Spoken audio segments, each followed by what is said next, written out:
which we are using in physics, where I talked about a very important topic, which is quadrant system. So sine 90 plus theta, sine 180 minus theta, sine 270 plus theta, sine 360 minus theta, sine minus theta, tan minus theta, all these things you will be able to get the answer if you are aware about that class. So some of you are not there when I taught the topic, but I have sent the video link in the group and asked everybody to see those videos before coming for the classes. I hope most of you have seen that, then the class will become more easier for you. Second, in the day 2, I taught about kinematics basics. So kinematics, I said you where it starts from. So I even went more deeper. I told you what is physics. It has 4 parts: classical mechanics, relativistic theory, quantum mechanics, quantum field theory. I told you how we classify this physics, and I told you classical mechanics has statics and dynamics. In statics you study about objects at rest, dynamics objects in motion. In dynamics we have 2 parts: kinetics, kinematics.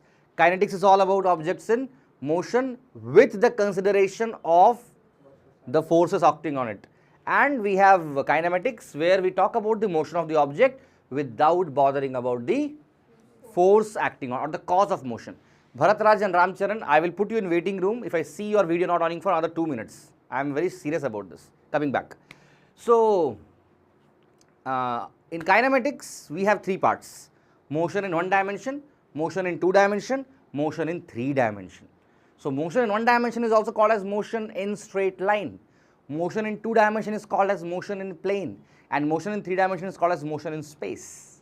So, I told you how we classify all these things. What is the meaning of motion in 1 dimension, 2 dimension, 3 dimension. In our syllabus, not only in this bridge course, even in 11th syllabus, even in NEET and JEE syllabus, we don't have motion in space. We have only motion in straight line and motion in plane. So if you have seen NCERT book till now, you will see the first chapter is units and dimensions, second chapter is motion in straight line, third chapter is motion in plane, and then we start laws of motion in your book also. That's how the syllabus goes. So we have motion in straight line, about which I talked some basic things in the previous class, and today's class I am going to continue with my topic as motion in plane, where I am not going to teach the entire chapter to you. And as I have promised, each class of bridge course is independent of the previous class. That is, even if somebody was not there in the previous class and they have not even seen the videos till now, they will be able to understand my today's class. That's the agenda of this whole program. Every class being independent classes. So today we are going to learn about something very interesting which troubles the children till they finish their board examination, which troubles the students till they are done with their NEET or JEE examination, and the heading is vectors. So today we are going to learn about vectors. So all of you give the heading as vectors. So Gautam, your video should be on. Ramcharan, last 1 minute for you, then you will be in the waiting room. Be ready for that. Right. So I am saying once again, yes, Kanishka, please. Sir, there is some internet issue. Your voice is breaking, sir. Can I off my video for some time? You can off your video, but try to on it soon, because see, this class has to be interactive, and that I can. Yeah, you can, no problem in that. Gautam, I hope you are able to hear me. Okay. Yes. So let us start today's class. So in the previous class itself, I have taught you about what is the meaning of vector and vector quantities. So first of all, you should be very clear that scalars and vectors, most of you think that scalar quantities are those quantities which have only magnitude. Vector quantities are those quantities which have direction and magnitude. But I gave an example in the previous class, current, which has magnitude, which has direction, but still it is not vector. I talked to you about a quantity called as current. In 10th you studied about it. Current is charge per unit time, coulomb per second, called as ampere. 5 ampere, 3 ampere, 2 ampere. It has a magnitude. It has a direction also. It goes from positive to negative terminal of the battery. You studied in 10th standard. Direction is there, magnitude is there, but still it is not considered under the category of vectors. Reason was only one. Reason was current does not obey the vector laws of addition, that is operations. So vector quantities are something different than just magnitude and direction. So first of all, you write somewhere, make a note of it. Vector quantities are those quantities, vector quantities are those which has magnitude, direction and obeys vector laws of operation. Vector laws of operation. This is the first thing you should understand, that what is the definition of vector quantities. Right. So now you can drop your pens and listen to me, and then you can once again pick your pen when I say to you. Please pay attention, I am going inside the topic now. So can you give me some examples of vector quantities? I'll take your names, you should say only then. I don't want you to shout you anything. Shall I ask you some examples of vector quantities? I'll start asking from Santosh. Force. Be loud here. Your audio's decibels speaks about your confidence. Okay? Yes, it is a correct answer. Force. Shrish. Momentum. Momentum. Good. Kirtana. A movement that is made by an object. That movement will be a quantity. If it is quantity, let me take it as length. Distance you are talking. Whether distance is scalar or vector. Think about it. Yes, Gayana. Any example of vector quantity which you know, you may be wrong or right. Give a try. Loudly. Magnitude is, see, understand what I am asking. Okay, I will go in this way. I will go a little bit more one step back. I should first make you understand what is the meaning of the word quantity. Physical quantity. In physics, in science, anything that can be measured is called as a physical quantity.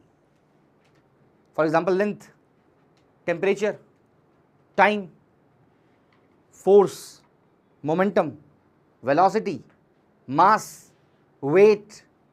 Are you getting a point? All these things that I told to you can be measured. But if I say you, inertia, it cannot be measured, it is a property. Inertia is the inability of an object to change its state of rest or motion. It is the property of the body. It cannot be told to be as a quantity.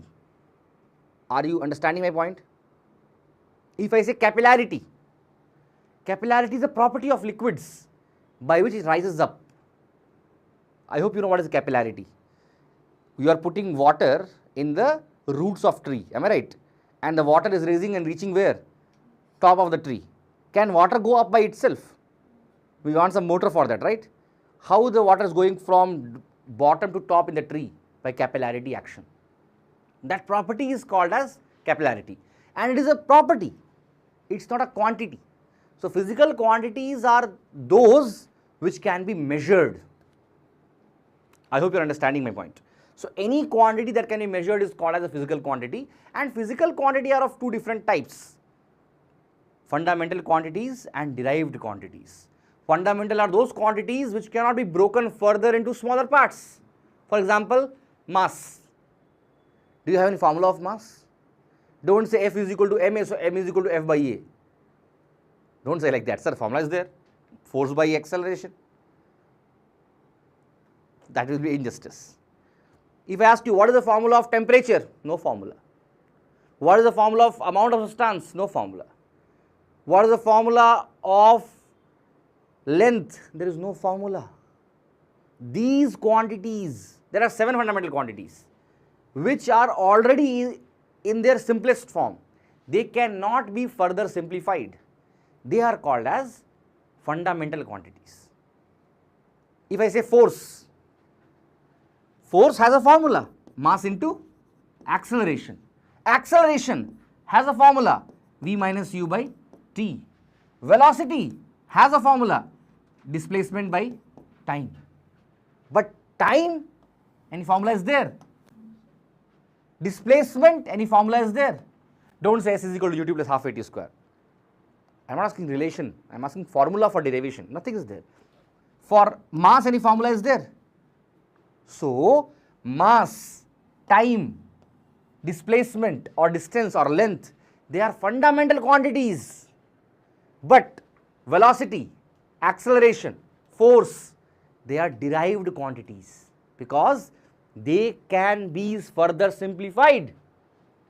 The quantities which cannot be further simplified are called as fundamental quantities. And you know one thing, interesting thing, in our universe, in our physics, in our science, we have millions of quantities we have found till now. We have made the formulas till now. But out of all those quantities, only 7 are fundamental. It means that whatever equation you take, now you are studying in 11th standard, 12th, if you go for graduation, post-graduation, PhD, postdoctoral, whatever studies you do, whatever you learn, whatever new big formula you make, if you simplify, it is going to come into 1 or 2 or 3 of this 7 formula only. Are you getting? I took force, or why? Let me take it like power. Now power is a quantity. What is power? Power is work done by time. Am I right? Those who know, work done by time. What is work done? Work done is force into displacement. What is force? Mass into acceleration. What is acceleration? V minus u by t. What is velocity? Displacement by time, isn't it? So what is happening? Power, if you simplify further, finally you will get the answer in terms of fundamental quantity only. So any quantity you assume, all the quantities will finally end up in fundamental quantities only. These quantities, 7 quantities are called as fundamental quantities. And if you ask me how many derived we have, numerous, infinite I will say. Every day some new quantity may be found, right? Those quantities are derived. So today it's not about this topic. I just told you because somebody told you use the word magnitude. That's why I told all these things. So any physical quantity is represented in NU form. You know what is NU? N means the magnitude and U is the units. Any quantity, whether it is fundamental quantity or derived quantity, it must be represented in this NU format. Obviously, yes, mass is equal to 10 kg. Until these two things are there, you cannot understand anything. So I will say mass equal to 10. Whether 10 kg, 10 gram, 10 quintal, 10 tons, we don't know. So you cannot understand about what I am talking until you are knowing the units. If I say mass kg, how many kg? 1 kg, 10 kg, 10,000 kg, 1 lakh kg. Are you getting a point? So for any physical quantity, N and U both are mandatory. No physical quantity can exist without magnitude. I hope you are getting my point. If you ask me, sir, so can I say that fundamental quantities must have magnitude and unit? I will myself say no. Just now I told NU should be there, but there are some quantities where there is only magnitude, there is no unit. Possible. In physics it is possible. Shall I give an example which you know already? Refractive index. What is the unit of refractive index? That is the formula. Unit. C is speed of light in vacuum, meter per second. V is speed of light in medium. Magnification again, HI by HO, height by height, no unit.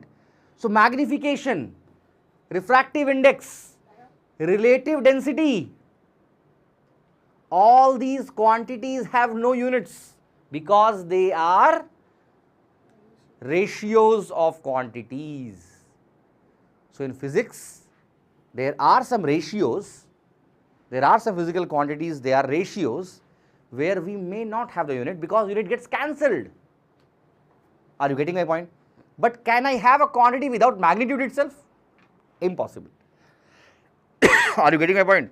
So, the quantities which have only magnitude are called as scalar quantities, and the quantities which have magnitude plus direction, and additionally I said obeys vector laws, they are called as what quantities? Vector quantities. Okay. So, some people told some example, force somebody told, momentum told, that is all we told, right. I want some more examples. I will take from Madhuvanti. Displacement is correct, good. Without asking you told. Yes, Madhuvanti. Loudly. Acceleration. Very good. Acceleration can be one quantity. Why not? Vinisha. Velocity. Good, great. Velocity can be vector quantity. Yes, Sri Krishna Jayaraman.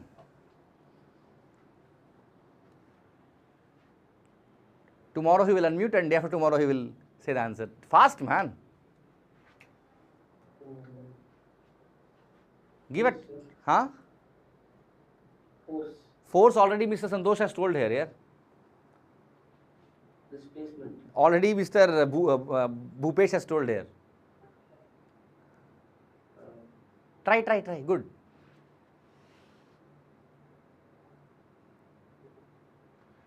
People started browsing. Nothing, sir. Bharatraj, you want to add something? Sir, Some quantity? sir, gravity. Gravity. I can talk for half an hour on this word gravity. Gravity is not a quantity, first of all, understand that. Acceleration due to gravity only is a quantity, and that is also a kind of acceleration only. Am I right, Mr. Bharatraj? Yes, sir. So, I hope you are trying to say small g, right?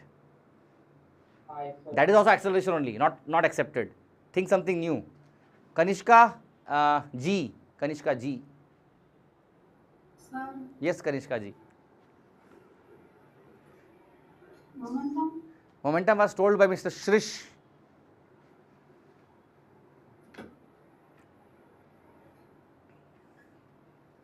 Over. No, sir. Your basket is full. Anybody? Open to all. Open to all. Sir, Magnetic field. magnetic field. Shri Krishna browsed. This is more than your level, that's why. Sir, Huh? it's in my physics book, sir. Oh, so that is also kind of browsing only, no? Browsing means without internet, so browse the book. Okay, anyhow, good. Magnetic field, correct. Studied about it, sir. Oh, great. What is magnetic field, Mr. Sri Krishna Jayaraman? It's the energy which is present in the moving object. Which book you are studying? Which country this book is written here? IGCSE. IGCSE book wrote that magnetic field is the energy by which the object is Sir, moving. Sir, not. Uh-huh. No, sir. Uh-huh. I heard it as kinetic energy. Sorry, sir. Magnetic field I am asking, man. It's in the electromagnetic spectrum and how the Man, you are reading a wrong book. You should send the photo of the book that you are reading, okay? And prove whatever you are saying is right. Deflection due to the radiation. Deflection due to the magnetic field of the thing and other stuff. Okay, Sri Krishna. Enough for today. But fine, something is wrong, but anyhow. Magnetic field is the area around the magnet in which its effect can be felt. And it has a formula also, which you learn in 12th standard. B is equal to mu naught by 4 pi into I dl sin theta by r square. Now itself, you will not take science. Okay, fine. Coming back. So, yeah, these are the quantities. Some of the quantities that you told are vector quantities. Correct. Now, Sir, please say time. time is vector quantity.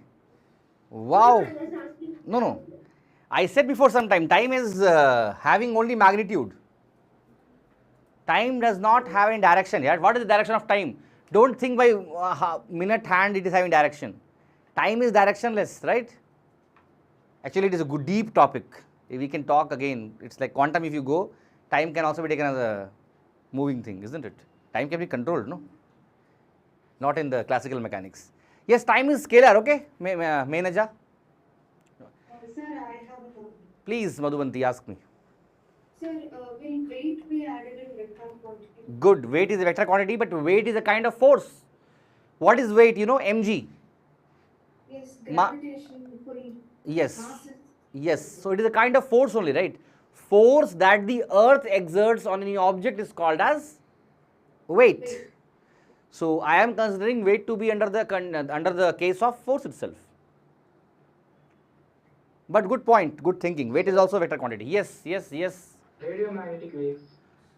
Radiomagnetic waves. Electromagnetic also fine. Radio waves. Radio waves. Again you are, see, radio waves is a name. If you say wavelength also, it has a meaning, it's a quantity. If I say Bharat Raj, whether you are scalar quantity or vector quantity, Bharat Raj is your name, isn't it? Yes, sir. So it does not mean that it will have some quantity. Are you getting my point? Electromagnetic wave or radio wave or microwave or gamma wave, they are name given to waves. If you say wavelength, frequency, then yeah, it makes some sense, quantity there. But I don't think radio waves are any kind of quantity. They are just name given to certain wave having certain frequency and wavelength. Coming back, coming back now. So now I am going inside the vectors. Till now I was just time passing with you for half an hour, telling you about the basics of vector. Now I am entering into the main part of the vectors. Please be attentive now. So any vector quantity, this also I have told in the previous class to you, is represented by arrow over it. Any vector quantity, if you are representing it in vector form, you must have an arrow over it, otherwise it is not vector. So somebody is saying, sir, velocity is equal to 10 meter per second, it is a vector only, no? I will say no, it is scalar. Just because you use the word velocity did not become vector. The way you are writing tells whether you are writing vector or scalar.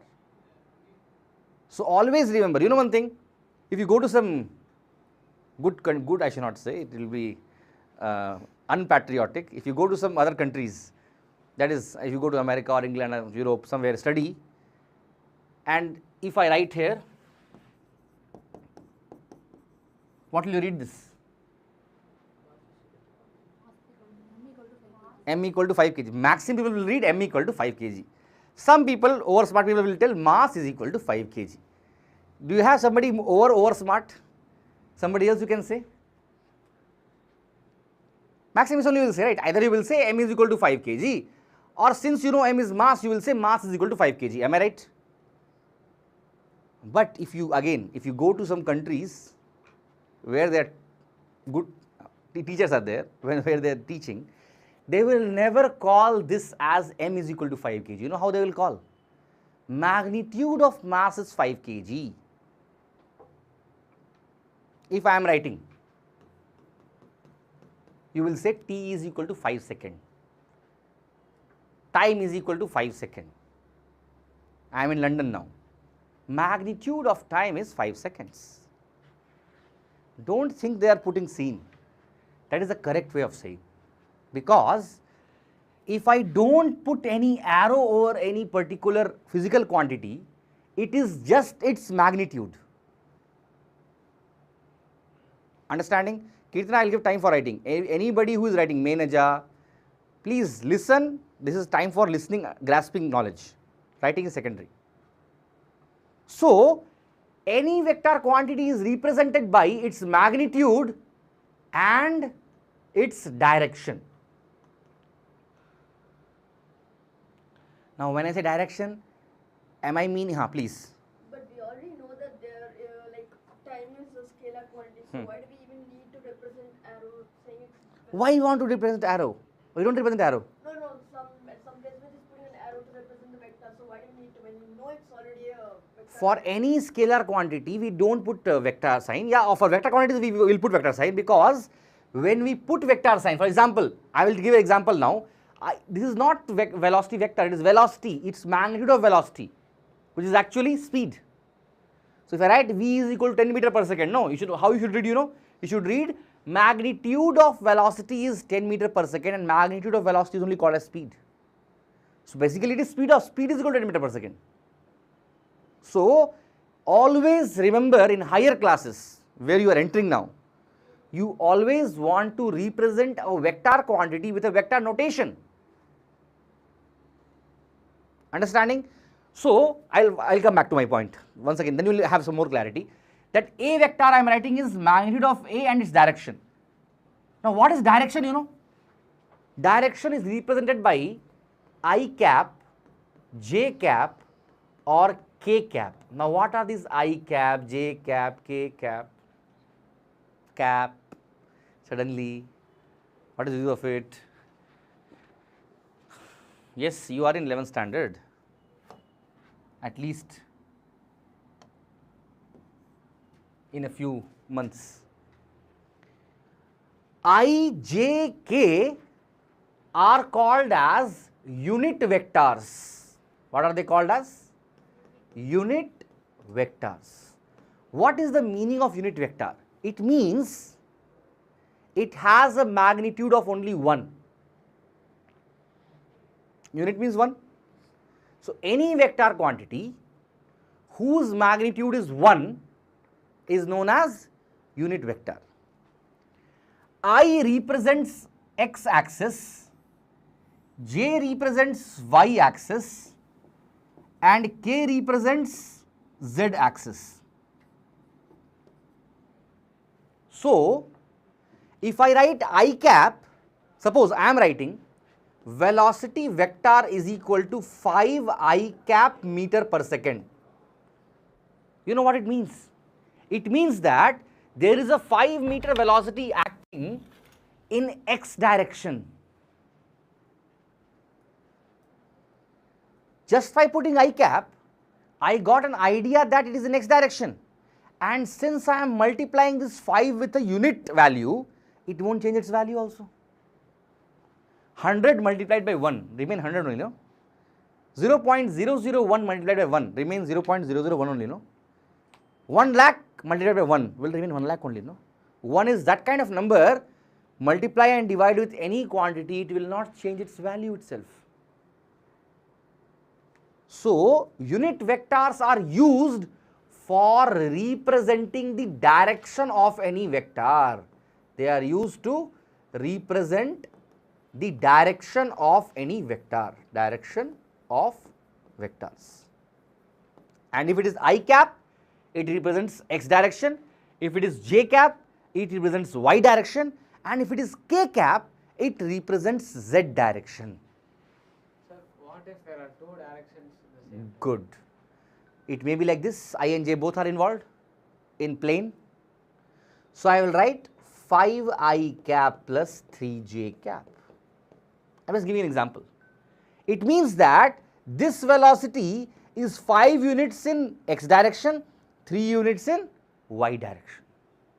I may write velocity vector as 2I cap plus 3j cap plus 9k cap. It means what? Velocity is having a value of 2 meter per second in x direction, 3 meter per second in y direction and 9 meter per second in z direction. So net movement is somewhere in space with 2, 3 and 9 meter per second in x, y and z direction respectively. How to find the direction? How to? Find the directions. How in the sense? When I am writing I, j, k, it itself means that it... Sir, how we can name as 2, 3, 9 units in that particular axis? See, I'll tell you, I'll come to one by one. Too much of load you are getting, so you are having some understanding problem, but don't problem, I'll make it clear. Wait. So, imagine there is an object, I'll make it a little simple now. And this object is acted upon by a force of 10 Newton in x direction. Okay. This force is acted upon by a force of 5 Newton in some random direction, and it has some angle theta between them. And if I ask you, what is the net force between them, then will you say 15, will you say 5, or will you say some other value? I have taught this to you actually one day. 5, no, 5 is not the answer. It will be root over 10 square plus 5 square plus 2 into 10 into 5 into cos theta, am I right? Today we are going to understand in detail how it came. That day I just told you, if there are two vector quantities acting in root 2 directions, A vector and B vector, and the angle between them is theta, then the resultant value is root over A square plus B square plus 2AB cos theta. I told this in one of the classes. But today I will be making you understand how this came, how we wrote this formula itself. But before I reach there, you must get some more clarity about these vector quantities. So I am repeating, any vector quantity, I said you, is represented by its magnitude. For example, if I am writing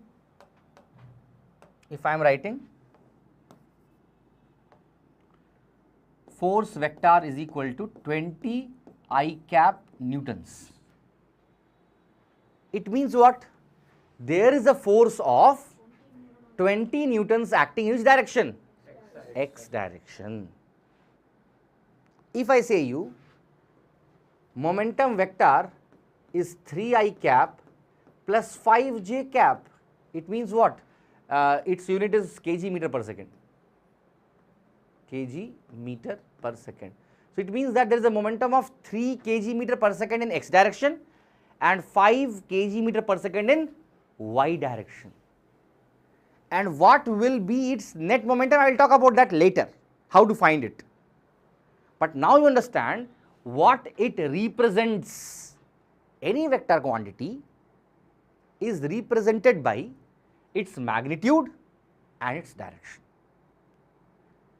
I am still not going to operations part now, I am just telling you about how it is represented. So when I write here velocity vector is 5 I cap meter per second, now this 5 meter per second is what? Its magnitude, and I cap is what? Direction. Now it became vector quantity. Otherwise, this 5 meter per second is just what? The magnitude of velocity, that is scalar. The basic is clear to you first. How we are representing scalar and how we are representing vector is clear to you. Very basic. Don't think too much now. Don't overload yourself. We'll go step by step. So there are two vector quantities and we want to add them. Let us learn how to add them. Shall we learn? So we'll start operations now, little bit of operations that will help you in understanding more deeply the concepts. So now I am going to talk about the addition of vectors. Give the heading as addition of vectors. Today we will talk about addition and multiplication both in detail. Addition of vectors.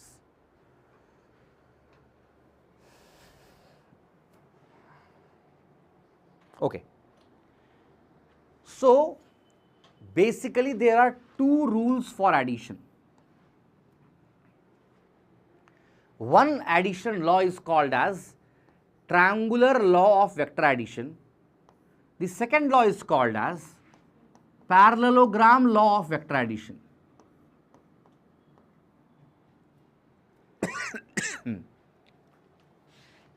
Please be in the class. I am telling about mentally. If you miss, then today's class will become super boring and super tension.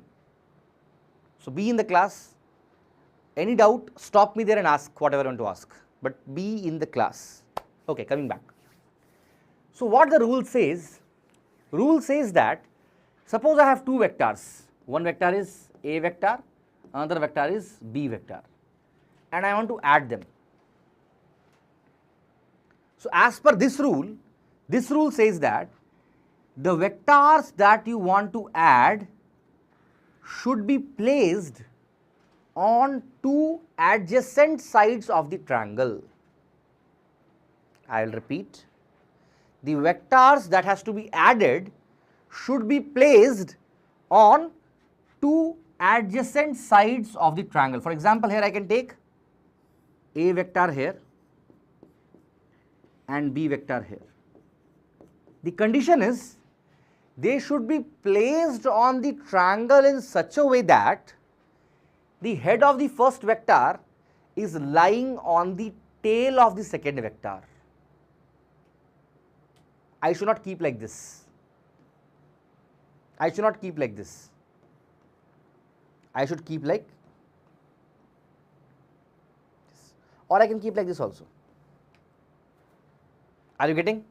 The condition is you must keep head of the first vector how? On tail of the second vector.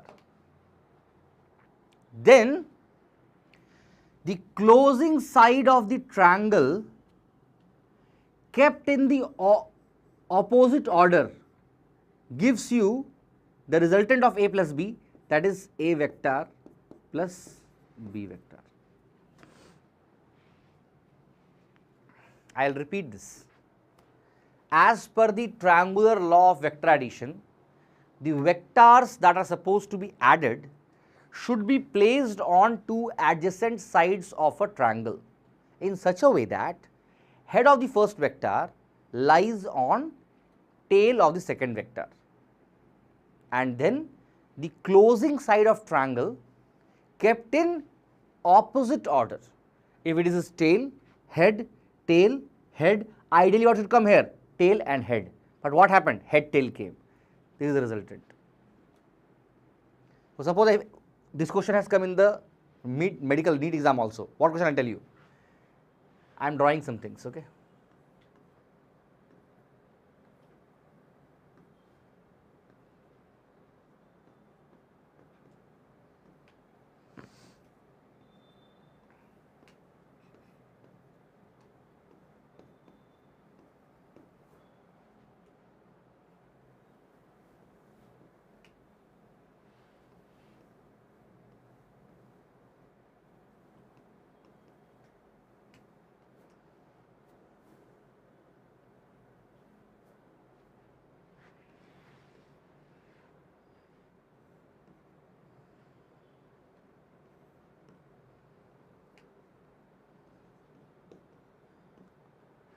So out of these four diagrams, which diagram? Let this be diagram A, this is diagram B, this is diagram C, and this is diagram D.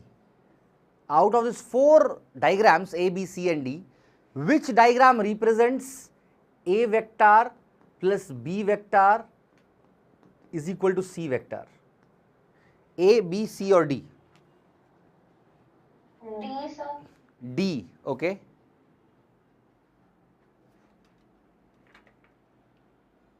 Sir, B. B, okay. B, sir.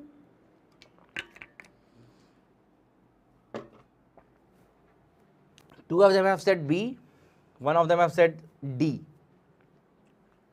What is your answer, guys? D, sir. D, okay. 2D, 2B. Sir, Hmm. nothing is correct. Nothing is correct. Okay.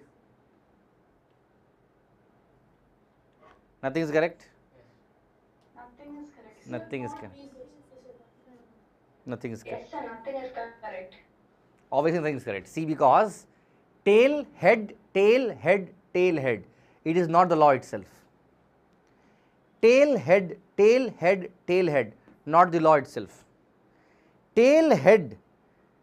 See here, tail, head, tail. So here it is there, but it is B plus C is equal to A. Am I right? And here tail, head, again head, tail. So here C plus A is equal to B. But we don't have anywhere A plus B is equal to C. So the correct answer is none of the following. Are you getting my point? Yes, sir. So you want to see whether A plus B is equal to C is satisfied by the triangular law or not. And triangular law says that tail head, head tail. Or head, tail, tail head, whatever. Theoretically, is this law clear? Mathematically, I will teach you. Theoretically clear? Okay. Then comes the parallelogram law of vector addition. What this law says? Let us try to understand. This law says that if you have to add two vectors, then place those two vectors on two adjacent sides of a parallelogram in such a way that their heads or their tails are starting or terminating at the same point. That is, I can draw like this, I can even draw like this, but I should not draw like this. I should not draw like this. Are you getting my point? I can draw like this or I can draw like this. I hope it is clear to you. Is it clear? So if you have all the head, that is both the heads or both the tails at the same point, then allowed. So what the parallelogram law says, if you place two vectors A vector and B vector on two adjacent sides of a parallelogram, then the diagonal of the parallelogram starting from the same point gives B vector plus A vector.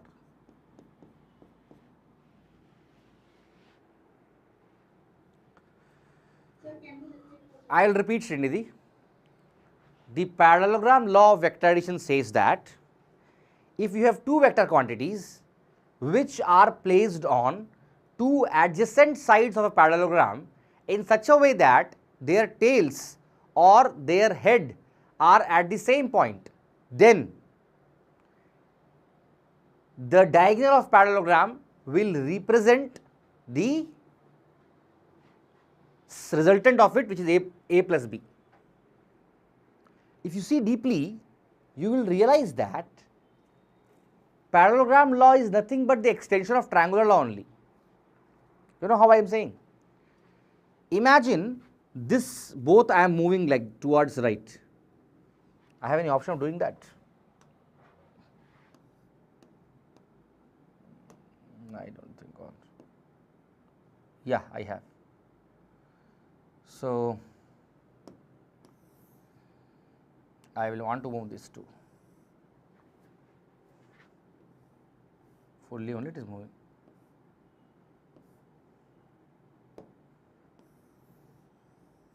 Sir, that is because the dog is missing. Man, I am able to move, thank you. So see here, what I am doing, if I move these two and keep it like this, what it became? Parallelogram law,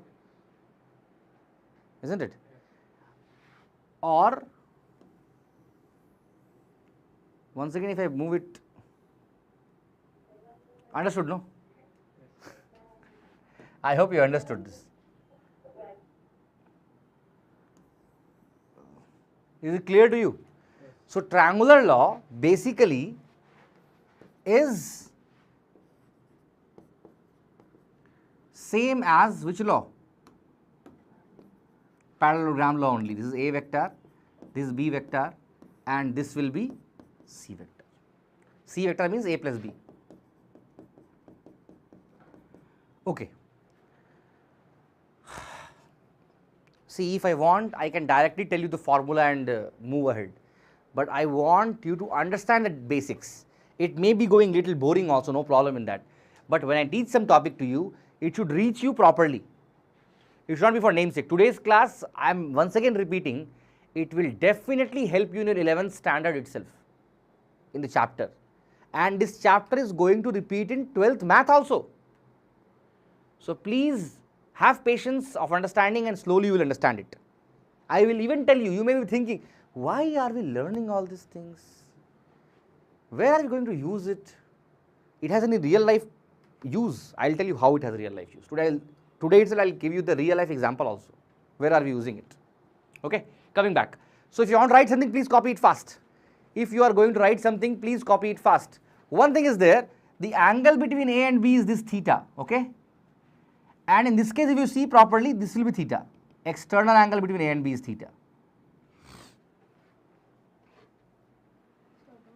Now how C plus A equal to B and B plus C equal to A? 1 second, I'll just take the attendance.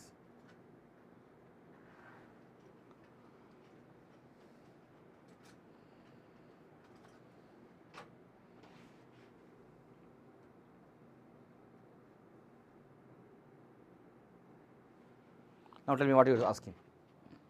How C plus A is equal to B? C. How I have to check? Tail, head, tail, head, head, tail. So these two, if you add, it will become this. The theory says that tail, head, head tail. Then head tail is the resultant of these two. Same way here, tail, head, head tail. So B plus C is equal to A. C plus A is equal to B. But here tail, head, tail, head. So it cannot be a triangular law itself. Tail, head, tail, head. Again it cannot be a triangular law itself. Are you getting? So how will you write A plus B is equal to C? You will draw A, you will draw B, then you will draw C. If somebody is drawing A, B, C, they are also right. Tail, head, tail. Are you getting a point? Can I go to the next page now? Little bit of mathematics I will start now. Little bit. Okay. So now what I am going to do? I am going to derive what I told you in the previous class as a square plus b square plus 2ab cos theta. Today we will learn how it came. Pay attention. So now I have a vector quantity a vector, I have another vector quantity b vector, and by using the parallelogram law of vector addition, this will become c vector, which is equal to a vector plus b vector. Am I right? Basically it is lying on what? It is lying on a parallelogram. Okay, and the angle between A and B is theta. Okay. Now what I am going to do, please pay attention. I am going to extend this and going to drop a perpendicular from here. Okay. If this is B, this will also be B. I mean, I am talking about a size alone. I should not try to put vector itself. If this is B, this will also be B. Size. Both will be same. Parallelogram, no? Opposite side will be same. If this is theta, this will also be theta. Again, parallelogram property. In this triangle, I am taking this as x, I am taking this as y. This small thing as y, okay? And this height as x. Tell me, what is sine theta?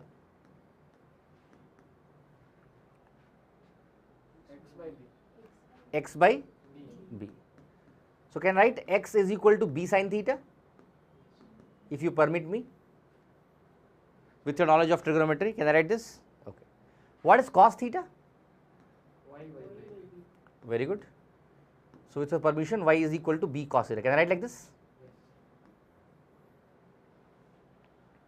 Now take the bigger triangle, this triangle. This triangle, okay? This is y, sorry x, this is a plus y, am I right? Am I right? So can I write that this c will be root over x square plus a plus y the whole square? If you know the famous Pythagoras theorem or Pythagoras theorem or whatever you want to call in your language, okay? So this magnitude of c will become equal to root over x is what? B sine theta the whole square plus a plus y. Y is what? B cos theta the whole square. Do you agree? I'll open inside the root, it will become b square sine square theta plus a plus b the whole square, a square plus b square plus 2ab cos theta, and then it will become equal to root over a square plus, if I take b square common, sine square theta plus cos square theta will become 1. All of you have past tense, going to past tense. So, all of you know that sine square theta plus cos square theta is equal to 1. Okay, good. Plus 2ab cos theta. Do you understand this? It means that if you have two vector quantities a vector and b vector,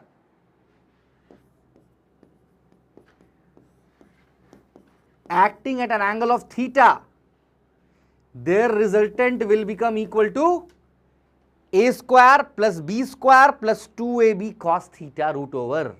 That's what I taught in the previous class to you. It's a 3-mark question in the school exam in 11th standard, whatever I taught today. Derive the resultant's magnitude by using parallelogram law of vector addition. I have done that. Okay. So, we came to know what is the magnitude of the resultant. If I want to write what is the direction of resultant, like you asked me where it is acting, how to find this? We can find it. How you can find? In the same triangle, this is alpha. Take what is tan alpha. Tell me what is tan alpha? X by a plus y. Good. So, tan alpha, that is alpha will become, or that, why to go this much for you, small brains. Tan alpha will become equal to, what is x? X is b sine theta by a plus b cos theta. So, by this you can find what is the angle at which the resultant is acting. So, if you have two vector quantities acting at an angle of theta, their resultant value is a square plus b square plus 2ab cos theta root over, and their direction is tan inverse of b sin theta by a plus b cos theta.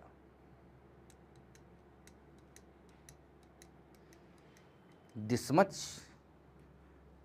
much is out of our capability, sir. No, yeah. Why? Don't underestimate yourself. See, let me first tell you why are we learning this before you give up. Okay. A girl is standing or a boy is standing, whatever, no feminism here. A person is standing in the bus stop, okay, and that person is holding an umbrella because it is raining, okay. It is raining, so holding umbrella. Suddenly, it starts heavy wind in that area, already raining. What is adding in this? Wind is adding in this. So, do you think that person who is holding umbrella like this will be safe? No, right? Because rain is not going to come like this now. Rain is going to come with some angle. Am I right?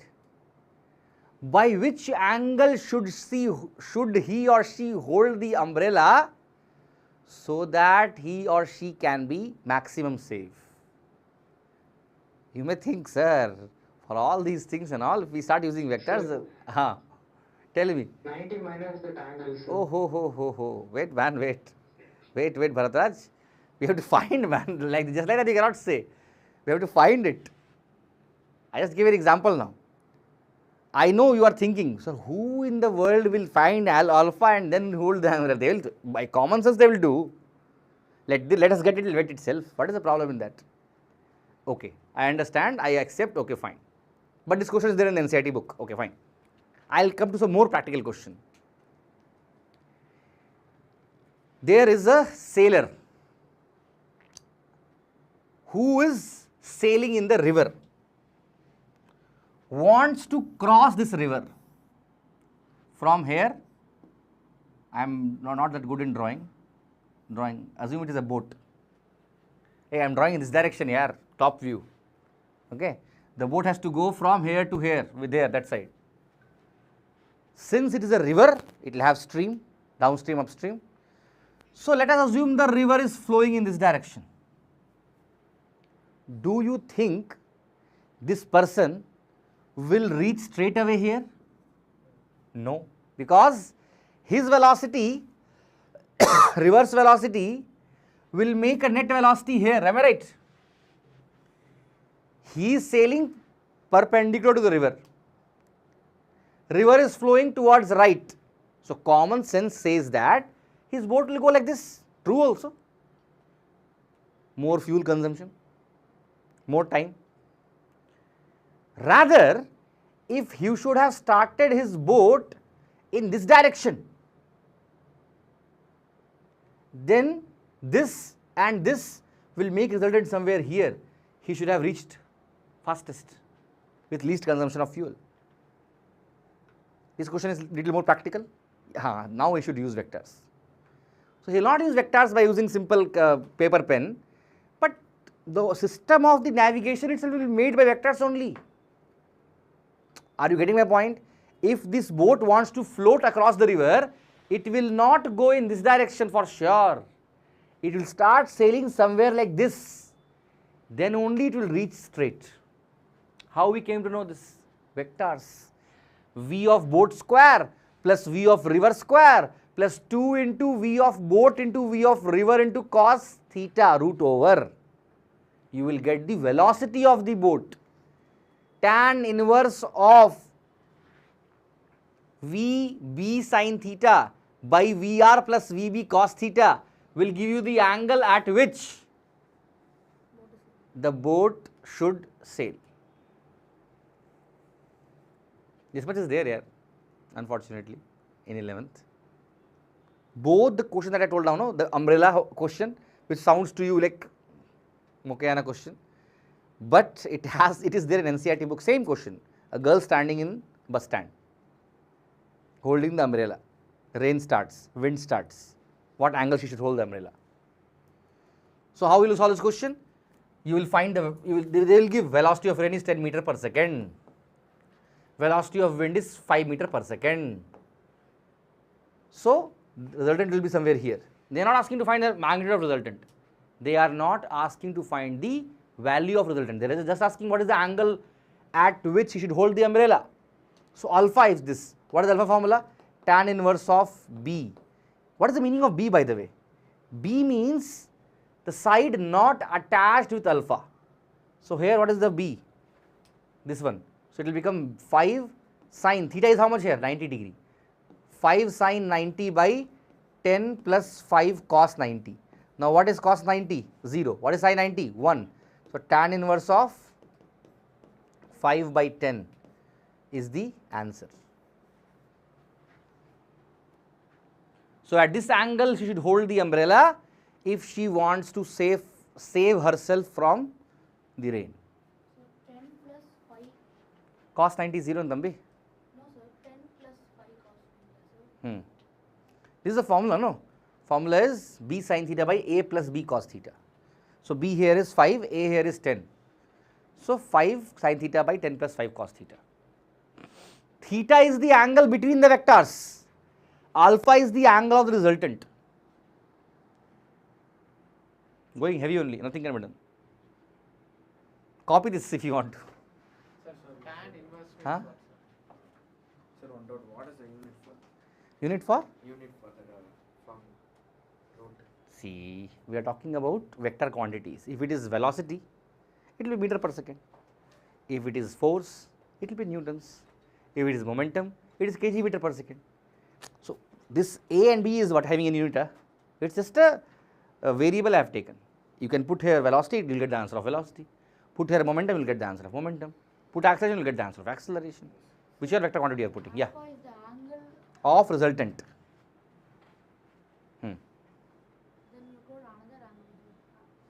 Angle between the vector is theta. I am applying a force, there is an object, just now before some time I told you, applying a force of 10 Newton here, applying a force of 20 Newton here, net force acts somewhere here, right? At what angle the force acts, that is called as alpha. How will you find the answer? It will be tan inverse of 20 sine theta, suppose theta is 60 degree, so 20 sine 60 by 10 plus 20 cos 60. That will give you the value of angle at which the resultant of the force is acting. Sir, what is tan inverse? Sir, if you put something. Yeah, see, you know this thing, if tan A is equal to B, then A will become equal to tan inverse of B. That's what I have done, nothing else. This is the way we take, inverse we take, if we go to that side. So, if tan alpha is this, we can write one here that alpha is equal to tan inverse of the same thing, B sin theta by A plus B cos theta.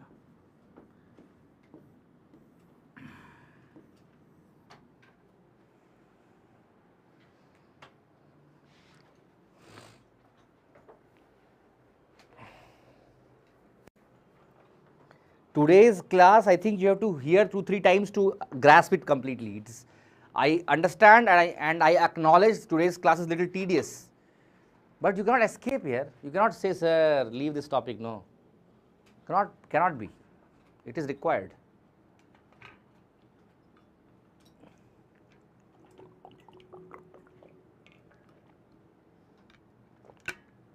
Shri Krishna, please tell me what you want to ask.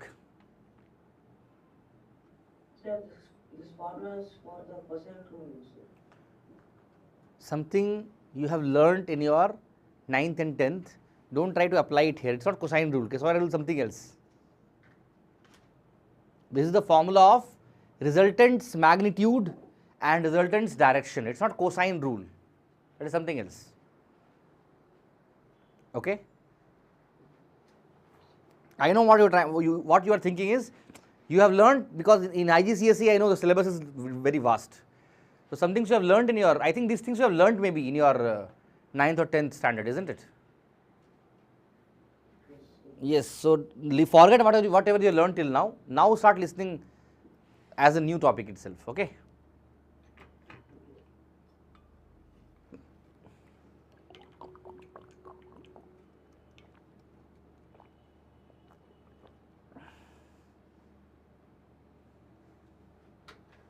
That's B vector no sir. Which one? That's B vector no sir. Then parallelogram opposite sides equal no sir. Hmm. Then B vector should come there also. See, vector is with direction. I am just taking the magnitude. See, I have not written anywhere B vector and all. I am just dealing with magnitude now, not the direction. Direction I just took here, alpha. Okay?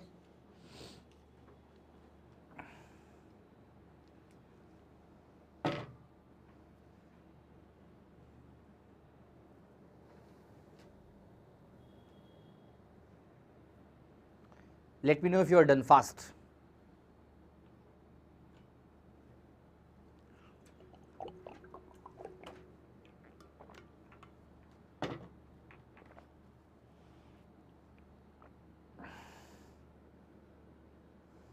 Sir, can you repeat that tan alpha is equal to B sin theta? Yes, what I did in this triangle, this bigger triangle, I am trying to find what is the angle of resultant alpha. So in this big triangle, what is tan alpha? Tan alpha will become equal to x by a plus y. Am I right? If it is x by a plus y, I am just writing x by a plus y. What is x value here? B sin theta. What is y value here? B cos theta. So it will become b sin theta by a plus b cos theta. And so alpha will become tan inverse of this value. Got it, Srinidhi? Okay. Can I go to the next page now? Are you done? Everybody? Yeah, please, make it fast.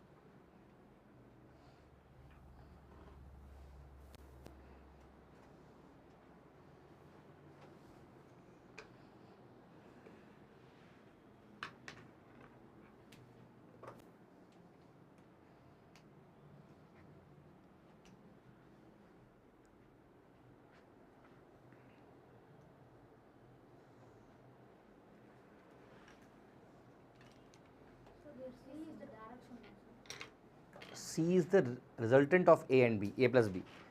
C is A plus B here. Magnitude. Yes, it's magnitude. So I should write magnitude of C.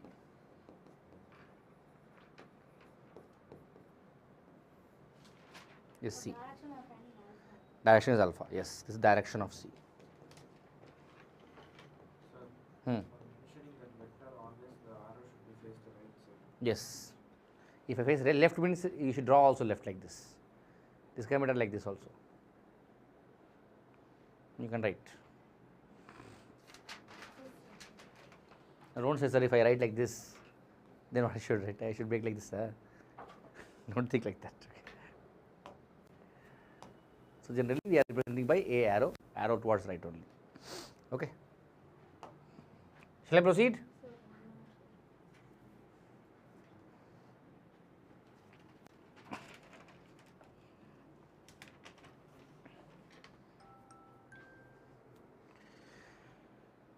I hope everybody has written this.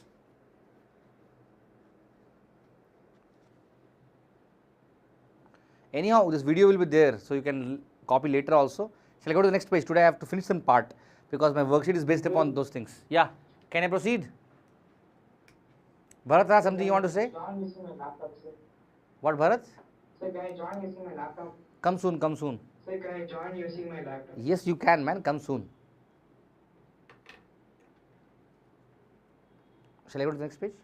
Okay.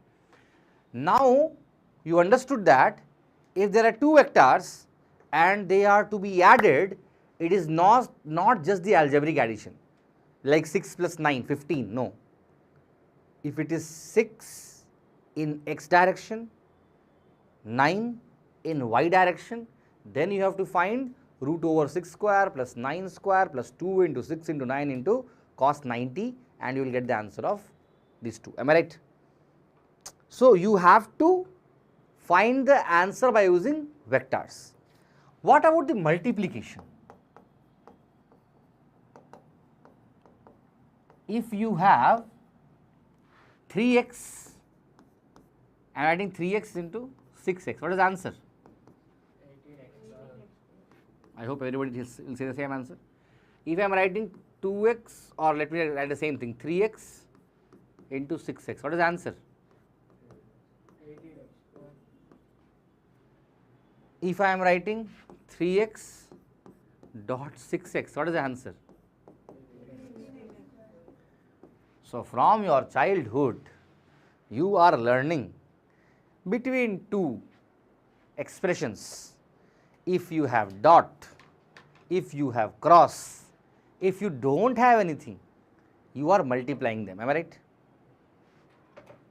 Dot I am using here, cross I am using here, nothing I am using here. Then also your brain automatically multiplied them because you have learned like that from childhood, isn't it? True also, nothing wrong in this. But when you have two vector quantities, they don't get multiplied like that. We have two different multiplication types. One is called as dot product. Another is called as cross product. Dot product and cross product are not same. That is, if I have I cap dot j cap and if I have I cap cross j cap, they will not give me same answer. They will give me different answer. Because the formula says that A vector dot B vector is equal to magnitude of A into magnitude of B into cos theta. Okay, I will talk about this later. First, let me complete that. A vector dot B vector is equal to magnitude of B, A, into magnitude of B into cos theta. You will ask, what is theta here? Theta is the angle between A and B. Theta is the angle between A and B. Now, have some calmness and tell me what will be I dot j. Think step by step. I means unit vector in x direction. J means unit vector in y direction. So what is the magnitude of I? Magnitude of I? 1, because I told you unit vector will have magnitude of 1. So 1 into 1 into cos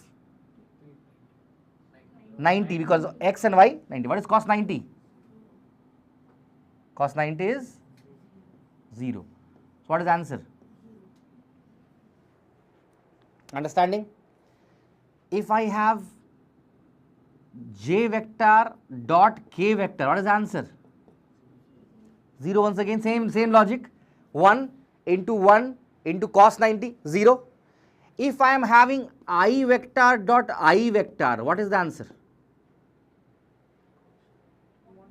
1, because 1 into cos 0. Cos 0 is automatically 1. So 1 into 1 will become 1. So I cap dot I cap is 1. J cap dot J cap is 1. K cap dot K cap is 1. But I cap dot J cap is 0. J cap dot I cap is 0. I cap dot K cap is 0. K cap dot J cap is 0. J cap dot K cap is 0. It means that like vectors, if they are multiplied by using dot product, the answer is 1. Unlike vectors, if they are multiplied by dot product, their answer is 0. Simple. I hope you are getting my point.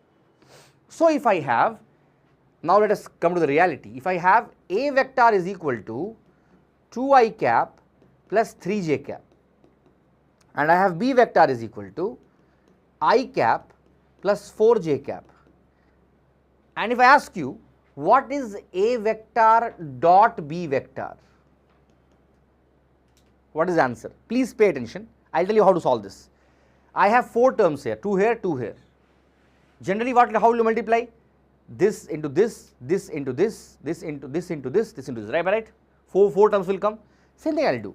So I will write like this: 2 into 1, they are scalar. So 2 into 1, I cap dot I cap, plus 2 into 4, that is going to be 8 into I cap dot J cap, plus 3 into 1 going to be 3 J cap dot I cap, plus 3 into 4 going to be 12 J cap dot J cap.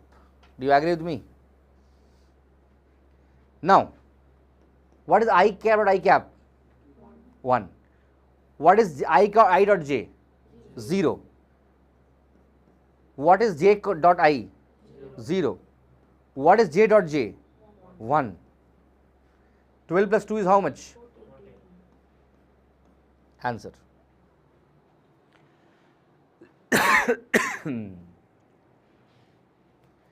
Dot product is also called as scalar product. You know why? Because of if 2 vector quantities are multiplied by dot product, the answer will be a scalar. There is no I cap J cap here. A vector quantity, B vector quantity, but A dot B scalar quantity. It's a number. No I cap J cap. Are you getting my point? If a question is there, why is dot product known as scalar product? The answer is, since the product of 2 vectors by using dot product is a scalar, it is called as scalar product. Waiting, what? Do we need to write the arrow mark over the end? Where? Here. Obviously, you should write. The center answer is scalar. See, A is vector, B is vector, its answer is only scalar, no man? So you learn higher class, higher means 11th class, that work is dot product of force and displacement. That's why work is a scalar quantity, because it is dot product of 2 vector quantities. You will learn in the more chapters in 11th itself, torque is equal to force vector dot displacement vector, cross I mean. So it will be what quantity? A vector quantity. I will talk about that. I have not still taught to you about vector cross product itself. But is this clear to you? Is dot product clear to you? I have 5 minutes. I will reach. Copy fast if you want to copy something. Fast. Could you repeat it again? Why is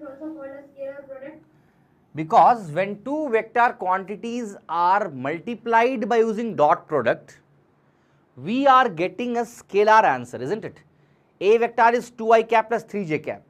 B vector is I cap plus 4j cap. When you multiplied both by dot product, what I got? A scalar answer 14, which is not having any I cap or j cap. That's why it is called as a scalar product. Scalar means what? No direction. So no I cap, no j cap there. I hope you are getting my point.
Shall I proceed?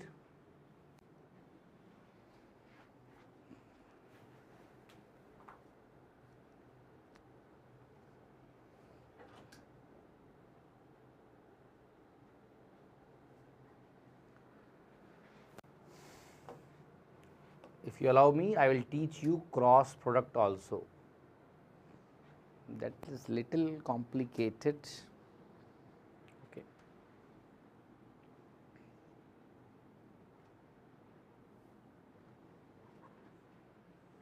Shall I?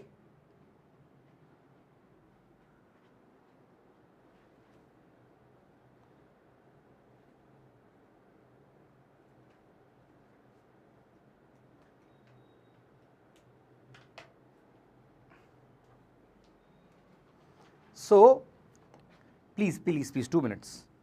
If you have A vector is equal to I cap plus 5j cap plus 6k cap and B vector is equal to 2i cap plus 3j cap plus 9k cap, as a beginner student, amateur student, there will be totally how many terms coming? 9 terms coming.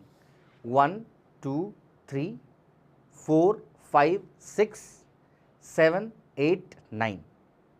In that 9 terms, 6 terms will be 0.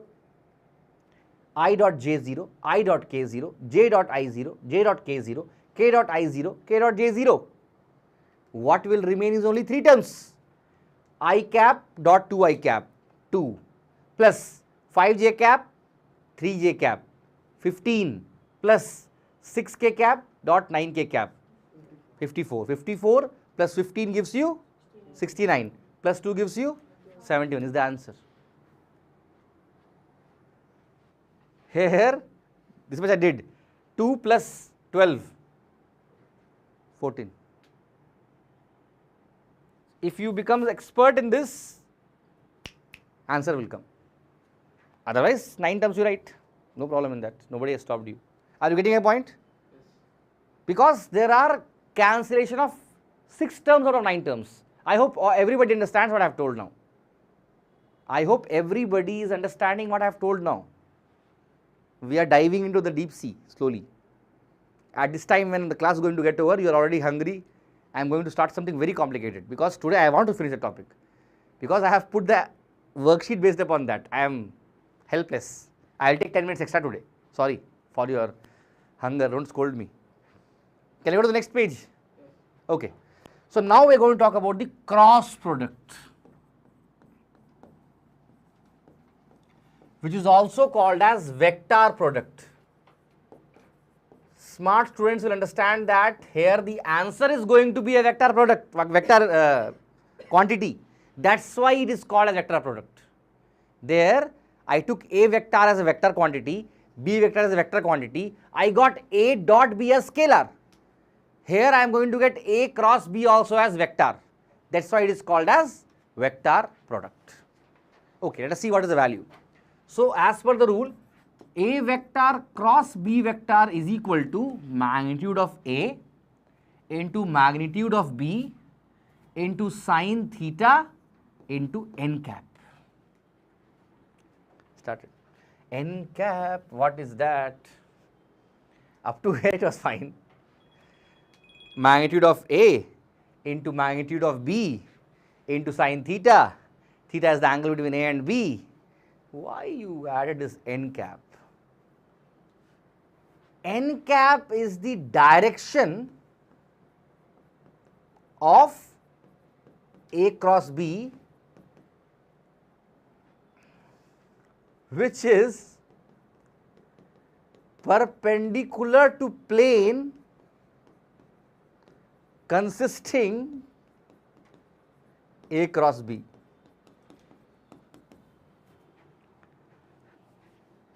Please, don't scold me, please. It's simple, it's simple, it's simple. Have faith.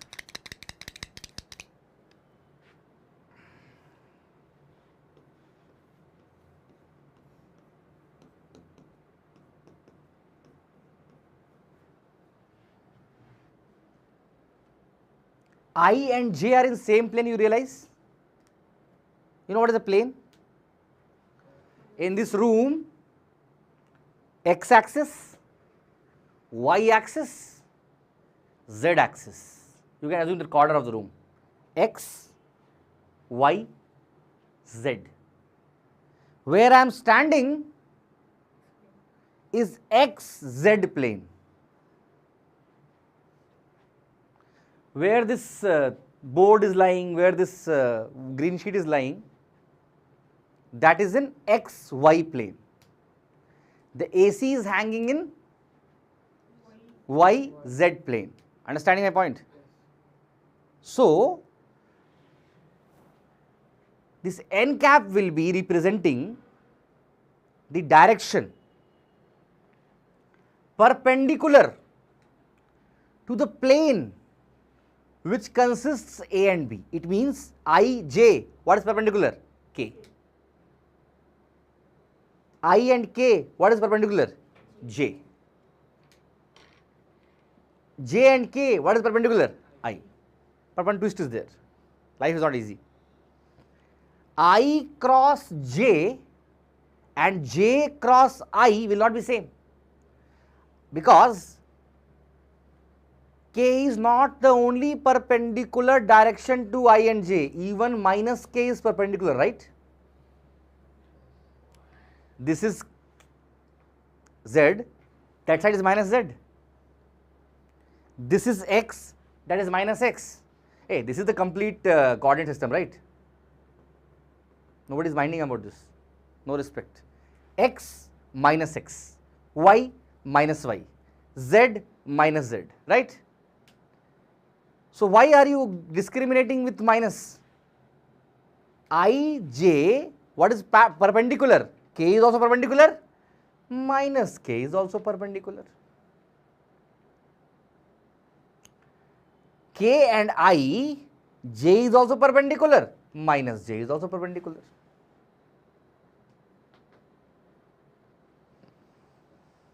J and K, I is perpendicular, minus I is also perpendicular. Now, whether I should take K or minus K, it depends upon whether you are going I cross J or you are going J cross I. If you are going I cross J, my thumb is pointing towards K. If I am going J cross I, my thumb is pointing towards minus K.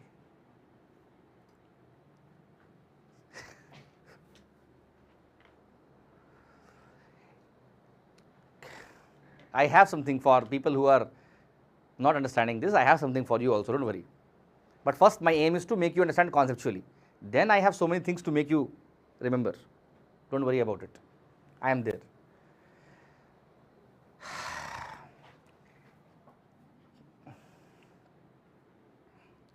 K cross I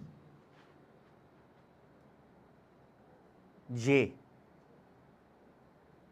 I cross k minus j.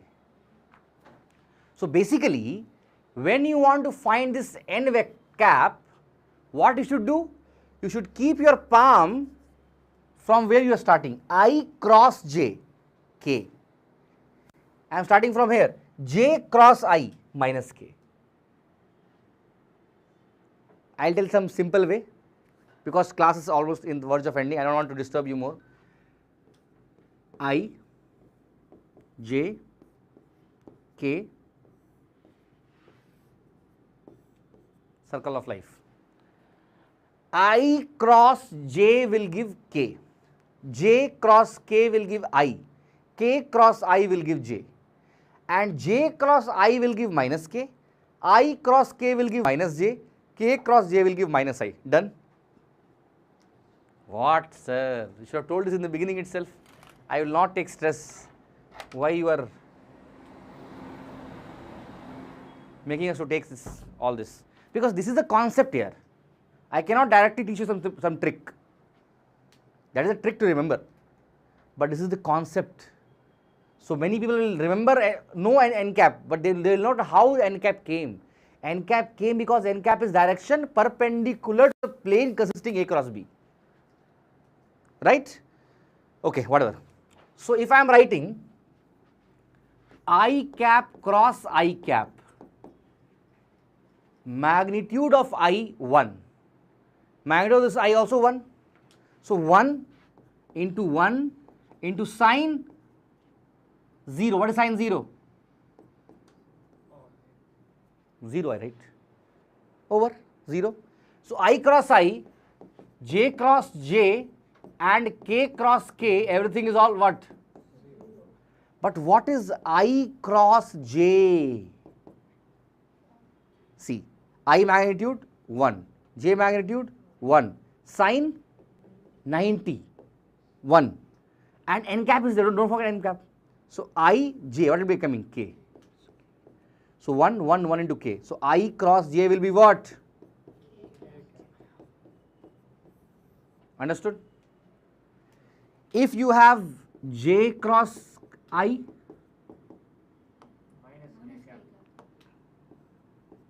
how it came? Magnitude of j 1, magnitude of I 1, angle is how much? 90 degree. Then j cross I minus k came. So minus k cap. So j cross I will become minus k. If I am writing j cross k, j cross k plus I cap. K cross j minus I. K cross I j cross k plus I cap. Right? So now, before I wind off my class, one small thing, that if A vector is equal to 2I cap plus j cap and B vector is equal to I cap plus 3j cap, then what will be A vector cross B vector? The same rule will be applied. I will have 4 quantities here. In that 4 quantities, well, let me write for the first time. 2 into 1 will become 2, I cap cross I cap, plus 2 into 3 will become 6, I cap cross j cap. 1 into 1 will become 1, j cap cross I cap, plus 1 into 3 will become 3, j cap cross j cap. I cross I 0, j cross j 0, 6 into, what is I cross j? Always make this diagram in your mind. I cross j, k, 6k cap, plus what is j cross I? Minus k. So how much? Minus k cap. So minus k and plus 6, how much will become? 5k cap.